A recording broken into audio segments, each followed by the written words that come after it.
할렐루야. 오늘 마가복음 13장 말씀 우리 함께 보도록 하겠습니다. 13장 아무래도 거의 전체 내용을 다 살펴보게 될 것 같은데 이거를 다 보기보다는요, 아무래도 일정 부분들 제가 나누는 시간을 갖도록 하겠습니다. 그래서 여러분들은 꼭 이 내용을 한번 쭉 다 보시고 또 오늘 함께 말씀을 보는 시간을 가졌으면 좋겠습니다.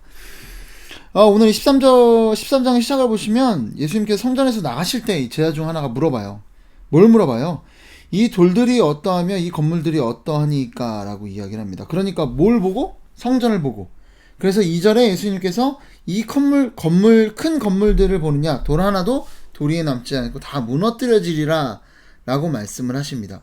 뭐에 대한 이야기예요? 성전이 무너질 것에 대한 이야기를 다시 분명하게 말씀해주고 계시는 거예요, 제자들에게. 자, 그리고 나서 3절로 가시면은요, 예수님이 감람산에서 뭐에 대해 마주하고 앉았을 때에, 성전을 마주하고 앉았을 때에, 그때 베드로와 야고보와 요한, 그리고 안드레가 조용히 묻습니다. 어느 때에 이런 일이 있겠습니까? 뭐에 대한 이야기겠어요? 당연히 지금까지 뭘 물어봤어요? 성전의 무너짐에 대해서 물어봤고, 그러면 과연 그것은 어느 때에 벌어지겠습니까? 그리고 뿐만 아니라 어떤 징조가 있겠습니까? 라고 제자들이 물었습니다. 자, 그러면 자연스럽게 그 다음 답해지는 내용들은 뭐에 관한 이야기야겠어요? 바로 성전 파괴에 관한, 그때 어떤 일이 어느 때에 그런 일이 벌어지고 징조는 어떠한지에 대한 이야기가 나와야겠죠. 그래서 실제로 이제 예수님 계속 말씀을 하시는데 어떤 이야기를 하십니까? 6절에 보시면 예수님의 이름으로, 그러니까 예수님이랑 적그리스도 비슷한 거 있죠? 예수님의 이름으로 사람들이 와서 많은 사람들을 미혹할 것이다. 또 8절에는 민족과 민족, 나라와 나라 사이에 대적, 그러니까 전쟁이 있을 것이다. 지진과 기근이 있을 것이다. 또 9절에 어떤 고난과 핍박이 교회에 있을 것이다 라는 것들을 말합니다. 그리고 뿐만 아니라 14절 말씀 보시면 멸망에 가장한 것이 서지 못할 곳에 선다 라고 표현을 하세요. 자, 그리고 10절 말씀도 보면 복음이 만국에 전파되어야 한다라는 이런 말씀들을 봅니다. 여러분, 그런데 이런 예언의 말씀들을 보면 어때요? 너무나 많이 들어본 거죠. 뭐예요? 마지막 때에 관한 어떤 예언. 그 계시록에나 등장하는, 또 마태복음에도, 또 누가복음에도, 마태복음 24장과 누가복음 21장에 등장하는 그 정말 이 예수님께서 다시 오시는 그때에 관한 예언으로 우리는 볼 수밖에 없습니다. 그리고 결정적인 표현이 있어요. 26절이에요. 26절 말씀 보면 어떻게 되어 있나요? 그때 인자가 구름을 타고 큰 권능과 영광으로 오는 것을 사람들이 보리라. 예수님이 다시 오신다고 해요. 다시 오신다라는 거는 이거 분명히 명확하게 종말의 때를 이야기하는 거겠죠. 자, 그런데 이렇게 보면 이해가 얼른 안 되는 그런 구절이 하나 있어요. 어딘가요? 30절입니다.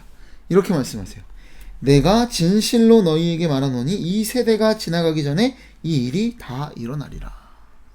뭐예요? 자, 우리가 지금까지 모든 말씀을 예수님이 다시 오시는 최종적 종말의 때로 우리가 그리고 있다면 30절 말씀은 이때까지 어떻게 돼야 되는 거예요? 제자들이 살아있어야 되는 거예요. 이 세대가 지나가기 전에 이미 왔든지 그들이 살아있든지 이래야 되는 거 아니겠습니까? 여러분, 그런데 정말 그런가요? 여러분, 그렇지 않더라는 거예요. 예? 이해되십니까? 자, 그런데 우리가 이거를 결정적인 어떤 그 마지막 때로 볼 수밖에 없었던 게 우리가 26절 예수님의 다시 오심에 관한 이야기인데, 26절 말씀을 보면 이렇게 돼 있죠. 그때 인자가 구름을 타고 큰 권능과 영광으로 오는 것을 사람들이 보리라. 온다라고 표현되어져 있어요. 자, 그런데 이 온다라는 표현이 헬라어로 에르코마이라고 합니다. 자, 이게 영어 come이랑 같아요. 자, 그런데 저도 사실 영어를 잘 몰라서 나중에 알았었는데, 신대원 다니면서 알았습니다. come이란 단어가 단순히 무조건 온다일까요? 우리는 이 온다라고 하면 무조건 나한테 뭔가 이렇게 오는 걸 생각해요. 나와 뭔가 가까워지는 걸 연상을 하는데, 사실 영어의 come이나 이 헬라어 에르코마이 같은 경우는요, 무언가와 가까워지는 걸 이야기합니다. 그래서 come도요, 가다라고 번역이 되는 경우들이 있어요. 에르코마이도 마찬가지예요. 오는 것도 되지만 가는 것도 됩니다. 자, 이 본문에 대해서 우리가 분명하게 해석하려면 이게 어디에서 인용됐는지를 좀 볼 필요가 있는데요. 이게 사실은 다니엘서 7장 13절의 인용입니다. 다니엘서 7장 13절 말씀을 한번 제가 읽어드리겠습니다. 내가 또 밤 환상 중에 보니 인자 같은 이가 하늘 구름을 타고 와서 옛적부터 항상 계신 이에게 나아가 그 앞으로 인도되네. 아멘. 자, 그러니까요, 이게 구름 타고 와서 그냥 뭔가 구름 타고 가시는 어떤 그런 장면으로 우리가 해석되어지는데 이 표현은 뭐예요? 구름 타고 와서 하나님 앞으로 인도되어진다. 이 표현에 대해서 요즘 많은 학자들은 이거는 초림에 관한 어떤 해석이다. 초림에 관한 내용이다 라고 이야기합니다. 그러니까 다니엘 세어의 그 예언이 단순히 재림의 때만 예언하는 것이 아니라 초림에, 그러니까 예수님이 오셨다가 십자가 사건 이후에 하나님의 존재 앞으로, 그러니까 우편에 앉으시는 그 사건을 예언하는 것이다 라고 보는 학자들도 많다라는 거예요. 그리고 저는 굉장히 동의할 수밖에 없습니다. 이 본문 같은 경우는 특히나 그래요. 왜 그래요? 지금 뭐에 대해 물었어요, 제자들이 질문한 게 뭐예요? 성전 파괴의 때와 징조에 대해 물었잖아요. 그리고 그것에 대해 당연히 맥락상 예수님도 그것에 대한 답을 하는 겁니다. 그리고 보시면 뭐 거짓 메시아가 실제로 AD 40년경에 뭐 튜다스나 66년에 뭐 메나하임, 뭐 시몬 바기오라 뭐 이런 사람들, 실제로 거짓 메시아, 자기가 메시아라고 주장했던 수많은 사람들이 등장을 합니다. 뿐만 아니라 전쟁도 엄청 많아요. 뭐 헤롯 안티파스와 나바티아의 뭐 어떤 아게사스 왕의 군대와 이런 전쟁들이 있었고요. 그리고 지진도 많았어요. 뭐 우리가 뭐 계시록에 등장하는 지진들도 있습니다. 라오디게아에 있었고 폼페이에 지진이 있었고 예루살렘에도 67년경에 지진이 있었습니다. 기근도 있었어요. 46년경에 유대에 엄청난 기근들이 있었습니다. 자, 그러니까 이런 모든 것들이 이미 이 성전 파괴 때 있었어요. 그리고 뿐만 아니라 결정적으로 30절에 보시면 뭐라고 돼 있다고요? 이 세대가 지나가기 전에 이 일이 다 일어나리라. 다 일어난다라는 건 분명한 하나님의 말씀이다라는 거예요. 예수님이 말씀하셨어요. 이 일들이 다 일어나야 된다라는 거예요. 그럼 뭐예요? 오늘 말씀에 등장했던 13장 몇 절? 26절. 인자가 구름 타고 큰 권능과 영광으로 오는 것이 아니라 이건 가는 것으로 봐야 돼요. 왜? 모든 사람들이 보는 거니까. 이 세대의 사람들이, 이 세대가 지나가기 전에 일어날 일이기 때문에 이 사건은요, 사실상 하나님 앞에 이제 승귀하는, 승천하시는 그 장면을 기록한 거라고 우리가 봐야 됩니다. 자, 그런데 그러니까 모든 일들이 일어난 일, 성전 파괴의 일들이다 라는 겁니다. 자, 그러면 이 말씀들은 그냥 과연 그냥 성전 파괴 때만 이야기하는 것일까? 여러분, 그렇지 않습니다. 이게 또 뭐야? 지금까지 성전 파괴 때 일을 예언한 거라면서 그래놓고 이제 또 마지막 때의 예언이라고 얘기를 합니다. 자, 왜 그러냐면요, 성경에 등장하는 구약의 예언들이 있는데요. 이 뭐 구약에도 예언이 있죠. 이 예언들의 특징을 보면 어떠냐면, 뭐 이를테면 이래요. 이미 포로기에 있거나 아니면 아직 포로기에 없거나 아직은 자기만의 나라를 갖고 있는 뭐 유대 사회이거나 이럴 때 예언자들이 나타나서 예언을 해요. 너희들이 나중에 뭐 포로가 될 것이고 또 포로가 돼서 또 다시 회복되는 때에 대해, 해방의 때에 대한 약속을 합니다. 실제로 그게 어떻게 돼요? 구약 안에서 성취가 돼요. 바벨론 포로 귀환하죠. 그러니까 그 예언이 성취가 돼요. 구약 안에서 성취됐어요. 근데 이 성취만 이야기하는, 이것만 예언하는 걸까요? 그렇지 않아요. 예수님이 오심으로 인해 성취돼요. 그래서 구약의 예언들이 실질적으로 그때 이미 성취된 건데 어때요? 예수님에 대한 예표로 사용되고 예수님 때에 또다시 성취되지 않습니까? 자, 그럼 예수님이 초림 때에만 성취될까요? 그렇지 않아요. 마지막 재림 때 또한 이 말씀이 성취되는 겁니다. 자, 그러니까 하나의 어떤 예언의 그림을 가지고요, 하나님께서는 단순히 구약의 때에만 성취되는 것이 아니라 또 뿐만 아니라 예수님의 초림 때에 성취하고 또 뿐만 아니라 예수님의 재림 때에도 성취되는 그 세 가지의 어떤 사건들을 동시에 성취되어지는 어떤 하나의 그림으로서 세 가지 일들을 다 보여주고 있다는 거예요. 마찬가지입니다. 결국 이 성전 파괴에 대한 예언, 그리고 성전 파괴 때에 일어나는 어떤 징조와 그 때에 대한 이 예언들은 단순히 이 때에 대한 예언으로 그치는 것이 아니라 마지막 때에도 동시에 성취된다라는 거예요. 자, 그러면 또 뭘까요? 마지막 때, 예수님의 때에 또 이 제자들의 때에만 아니에요. 우리들의 때에도 또한 성취되는 예언의 말씀인 줄로 오늘 반드시 우리는 믿어야 됩니다. 이게 무슨 말이냐? 여러분, 우리 예언하면 가장 많이 우리가 아는 뭐 성경 어디입니까? 계시록이죠. 자, 그런데 계시록을 대하는 우리의 태도가 어떠냐면, 계시록은 마치 아직은 일어나지 않은 앞으로 일어날 일들처럼 여기는 경우가 너무나 많죠. 그러니까 마치 미래에 어떤 벌어질 일들을 예언한 책이 계시록이라고 우리가 여기는 경우가 많습니다. 그때 되면 이런 현상들이 일어나는구나 라고 여기고 있더라는 거예요. 그래서 막 그렇게 되면 어떻게 돼? 이 성경이 지금 우리와 크게 관계가 있나요? 아니에요. 자, 그런데 계시록 말씀을 보면 이렇게 되어 있습니다. 계시록 1장 3절은 이렇게 기록하고 있어요. 이 예언의 말씀을 읽는 자와 듣는 자와 그 가운데에 기록한 것을 지키는 자는 복이 있나니 때가 가까움이라. 뭐라고요? 지키는 자가 복이 있다고요. 이 말씀을 읽고 듣고 지키는 자가 복이 있다라는 거예요. 이 말씀은 지키는 말씀이라는 거예요. 계시록 미래에 대한 이야기면은요, 그게 우리와 뭔 상관이에요? 우리가 지켜야 될 말씀인가요? 그렇지 않죠. 자, 그런데 뭐라고 해요? 계시록은 분명히 지켜야 될 말씀이다라고 이야기하고 있는 겁니다. 여러분, 그래서 계시록은 사실상요, 대다수는요, 지금 우리에게 벌어지는 일들입니다. 그리고 우리가 소망해야 될 거에 대한 이야기도 있지만 지금 우리에게 벌어지는 일들을 대부분 그리고 있어요. 이게 뭐라는 거예요? 이게 마지막 때라는 거예요. 이게. 여러분, 성경이 마지막 때에 대해서 공통되게 말하는 게 있다면 뭐냐면요, 오늘도 얘기죠. 이 세대에 일어난다. 또 도둑처럼 임한다. 때가 가깝다라고 말합니다. 이렇게 말씀하시는 이유가 뭐예요? 여러분, 우리 모두가 이 마지막 때를 살아가고 있다라는 겁니다. 이해되시나요?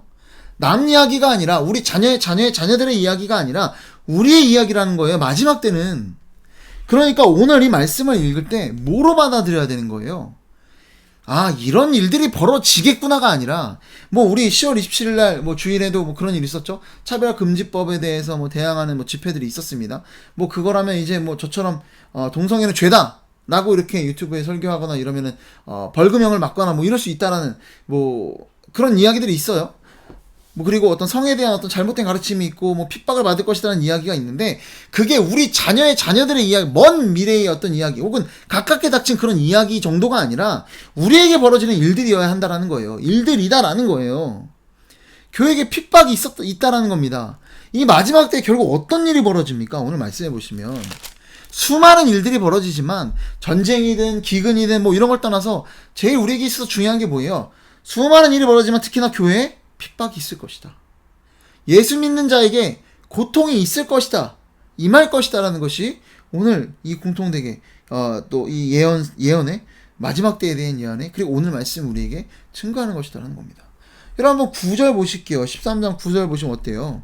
사람들이 우리를 공에 넘겨준다고 합니다. 우리가 법정에 서는 것이죠. 여러분, 그런 일이 생긴다라는 거예요. 이거를 막을 수 있다 없다? 그냥 벌어진다. 그리고 우리 시대에 이미 이루어지고 있는 거나 다를 바 없다는 거예요. 우리가 예수 믿는 것만으로 우리는 법정대에 서는 것과 다를 바 없는 불이익을 당한다라는 거예요. 예수 믿는 것만으로.